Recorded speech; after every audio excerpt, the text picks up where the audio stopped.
Yeah, good morning, Ian. You just mentioned him as a superstar. One of the differences between the West Indies series and this series is, with all respect to the West Indies, they didn't have a world-class batsman.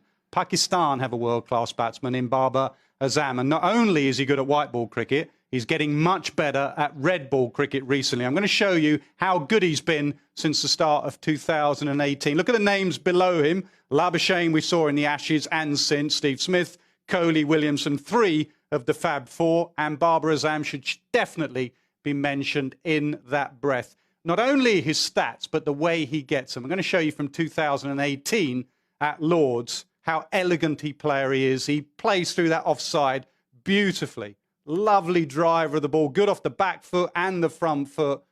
Very, very watchable young man. He really is. Outstanding player. Stays a bit leg side of it, and I'll come on to that in 2018. Plays spin well. Most Pakistan players do with that forward press, and he opens up that offside. So I'm trying to work out why has he got better recently in Test match cricket. I think he's playing pace a lot better. I'm going to show you the stats of him against pace. Early on in his career, averaging 23. Recently against pace, averaging 60. So why is he playing pace better? I think he's playing it later. Michael Atherton spoke last week about Boycott having a word with him saying, see it early, play it late. I'm going to show you how much later he's got with every year. When he first started, 2017, nearly 2 meters. Look, with every single year, he's playing the ball later and later, 1.67. They're just numbers for you, so I'll show you that visually from sideways on.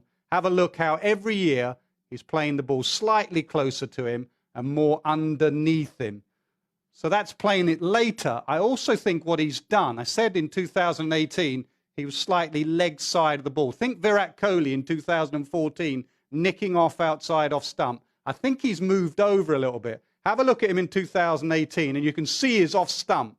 And if Broad on this occasion bowls a channel, all he can do from that position is throw his hands at the ball and get opened up in that corridor of uncertainty. Have a look at him, what we saw of him last year in the 2019 ODI comp, how he covers off stump. You can see a little bit of leg stump, and that gets his head and his eyes and his hands closer to the ball. So his technique's better. One area England might go at him is a bouncer. Ben Stokes at Lord's ended his tour with a short ball. He was batting at Lord's on 68, and Stokes went at him and bust his arm. Now, we're not sure if Stokes can bowl, but we got Archer in the side, and on a reasonably quick Old Trafford pitch, England will remember this, and I think they'll go at him with some short stuff eventually. So there's an area where he's improved, and there's an area where England can bowl at him. One thing's for certain, he has a trademark shot, and that is the cover drive. We talk about the Ian Bell cover drive in England. There is nothing better than a Babar Azam cover drive. This is just about as good as it gets. Look at that for the pose. Look at that, the position. That is absolutely technically perfect. I think for Pakistan to win this series, Babar Azam needs to have a good series. If he has a good series, it will be very, very watchable. He is a gun player.